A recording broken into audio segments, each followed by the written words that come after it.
Creo que va a cambiar bastante la vida nuestra, por lo menos durante un tiempo, por lo menos hasta que descubramos o algún tratamiento eficaz o algún método preventivo útil como una vacuna. Mientras tanto, muchas de nuestras actividades van a haber sido cambiadas debido a que este virus cada vez que los conocemos más, vamos entendiendo el potencial de contagio que tiene, ¿no? Que es mucho mayor al que pensamos inicialmente cuando los datos eran exclusivamente chinos. Hoy, en base a lo que sabemos de lo que pasa en Europa y lo que está pasando en Estados Unidos, entendemos que es un virus de altísima transmisibilidad y con una letalidad que quizás sea menor a la que pensamos inicialmente, pero que con la enorme cantidad de transmisibilidad que tiene, genera igual un impacto enorme en cualquier sistema de salud que no está esperando la enorme cantidad de casos que puede tener en forma conjunta. Así que la cuarentena nos ha cambiado la vida a todos, no tengo la menor duda.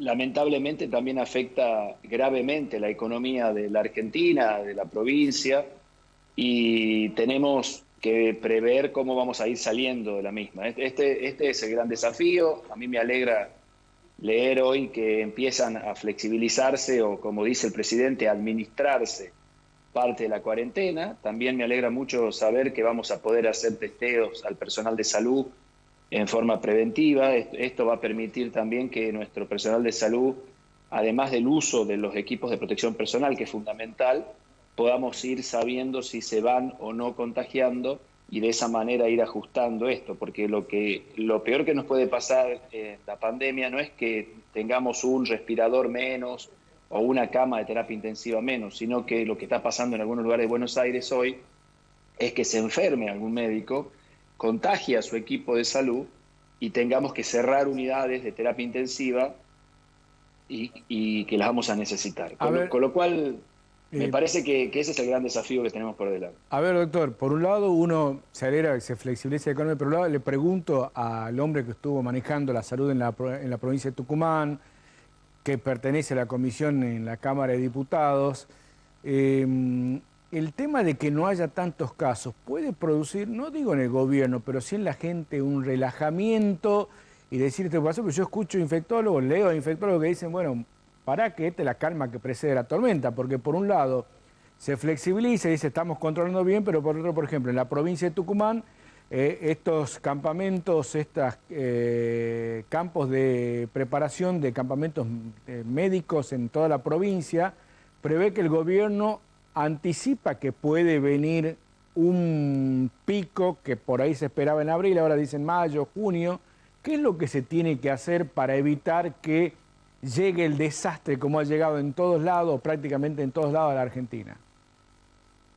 Yo creo que hay cosas que se han hecho en la Argentina que prácticamente no se han hecho en ningún otro país del mundo, que tiene que ver no con que los argentinos seamos tan inteligentes, sino que básicamente tiene que ver con que hemos sido casi los últimos que hemos recibido el virus, entonces hemos podido aprender mucho de lo que venía pasando, y también que tenemos un sistema de salud y un sistema político que ha entendido la importancia del aislamiento obligatorio en forma muy temprana.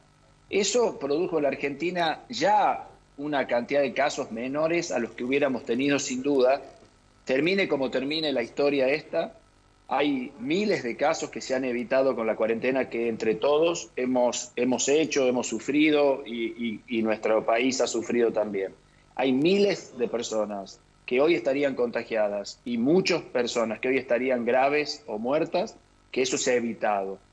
El gran desafío ahora es de a poquito ir saliendo de esta situación con una capacidad de testeo suficiente para poder avanzar y retroceder, no solamente en actividades, sino también en lugares, porque no va a ser igual la evolución de la enfermedad en la ciudad de Buenos Aires que en Tucumán, que en Salta, que en Tafí del Valle. Cada lugar va a tener que tener la capacidad y este es el gran desafío que tiene la Argentina, porque evidentemente como país periférico, digamos, con pocos recursos, la capacidad de testeos que tenemos es poca. Fíjense, en Estados Unidos, el otro día escuchaba, el requerimiento de testeos para poder llevar adelante la flexibilización de la cuarentena en Estados Unidos, en todo el país, por día, eran 500.000 test por día, por día. Obviamente los Estados Unidos tienen 400 millones de habitantes, pero imagínense, 10 veces menos nosotros tendríamos, si esa fuera la idea, tener 50.000 test por día. Eso es absolutamente imposible que lo podamos hacer. Entonces, lo que tenemos que hacer es ser lo suficientemente creativos para poder hacer esta salida de esta situación grave, porque en definitiva vamos a tener muchos casos y lamentablemente hay un porcentaje de la cantidad de casos que tenemos, que eso sí es bastante claro y ha sido igual en todos lados, que va a ser muy grave. Entonces, en la medida que tengamos menos casos, la cantidad de pacientes graves va a ser menor. Y este es todo el secreto de esta pandemia hasta tanto tengamos una vacuna. Doctor, y este por un lado. Y el otro, recuerdo, y vamos a hablar en criollo, vamos a hablar cómo piensa la gente. Recuerdo cuando usted era ministro, e incluso hasta después de ministro, las notas del año pasado hablábamos de la vacunación del tema sarampión, una ley de la obligatoriedad de la vacunación que es de su autoría, y en las campañas de Yeldin ministro se hablaba mucho y se daba mucho hincapié al trabajo de la lucha contra el dengue. Y muchos decían, ¿cómo el gobierno debe estar haciendo con este tema el dengue? ¿Por qué fue efectivo en su momento y por qué hoy se escapó el dengue en la provincia de Tucumán? ¿Por qué hoy tenemos tantos casos? Registrados 700.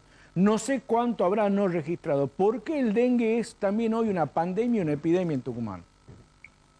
No, hay muchas cosas que exceden a la provincia de Tucumán en esta respuesta, ¿no? Primero, que ya creo que son más de 900 los declarados en Tucumán, pero lo que pasó fue que nosotros tenemos que entender que el problema con el dengue tiene dos situaciones. Por un lado, la presencia del vector, el mosquito, del cual cada vez tenemos más cantidad. Y tenemos más cantidad por múltiples motivos, que tienen que ver con el uso de plásticos, que tiene que ver con el crecimiento, la urbanización exagerada de nuestras ciudades, que tiene que ver con el incorrecto uso de nuestros residuos, con plantas de tratamiento correcta para llevar los residuos, con urbanizaciones descontroladas en villas muy pobres, en donde los cacharros, más que sacarse del patio, cambian de casa de un lado al otro. Por un lado es el mosquito y la lucha contra el mosquito, que definitivamente la estamos perdiendo. Y la estamos perdiendo porque definitivamente no solamente nosotros, la está perdiendo el mundo, y por eso es que hay que buscar estrategias nuevas para dar esa lucha. Y por otro lado está la presión epidemiológica que hacen los países vecinos, en donde el año pasado Brasil tuvo 1.200.000 casos de dengue. Tuvo cientos de muertos por dengue Brasil el año pasado. Uruguay, Asunción tuvo casos de dengue por hora, se anotaban la cantidad de casos de dengue, inclusive el vicepresidente paraguayo tuvo dengue. Entonces, lo que quiero mostrar es que hay mucha presión epidemiológica de virus y que vienen con personas, los virus, ¿verdad? Vienen personas contagiadas porque tenemos mucha relación con estos países hermanos, y nosotros, lamentablemente, tenemos mucha cantidad de mosquitos. Entonces, lo que tendríamos que pensar para solucionar el tema del dengue es, primero, que aparezca una vacuna, que hace tiempo que la venimos esperando. Lamentablemente, la vacuna que estuvo para ponerse en el 2016 fracasó. Era una vacuna que aumentaba el riesgo de formas graves de dengue y no la pudimos implementar. Pero hoy hay dos vacunas que están muy avanzadas en su estudio, y que me parece que van a ser necesarias por lo menos para las zonas de frontera de la Argentina, y que van a hacer un cambio en la estrategia. Y este es el gran desafío. El problema con el dengue también es que en la medida que pasan los años y tenemos nuevos ciclos de contagio, las formas graves de la enfermedad son más comunes. Es mucho más común una forma grave cuando uno ya ha tenido dengue 1, 2, 3 veces que cuando uno la tiene por primera vez. Entonces, en Tucumán, lamentablemente, tuvimos la epidemia del 2009, importante, después hubo varios años tranquilos, que eso también hay que reconocer un trabajo que se hizo en ese momento, cuando el doctor Mansur era el ministro de Salud de la Nación. Después, en el 2016, tuvimos una nueva epidemia importante de dengue, que pasó bastante desapercibida. Prácticamente nadie se acuerda, pero tuvimos decenas de miles de casos de dengue en Tucumán en esa y después... ahora otra vez. Con lo cual, con lo cual el problema que estamos teniendo es que en la medida que seguimos teniendo circulación viral, las formas aparecen formas más graves. Y en eso tiene mucho que ver los casos fatales que hemos tenido este año en la provincia.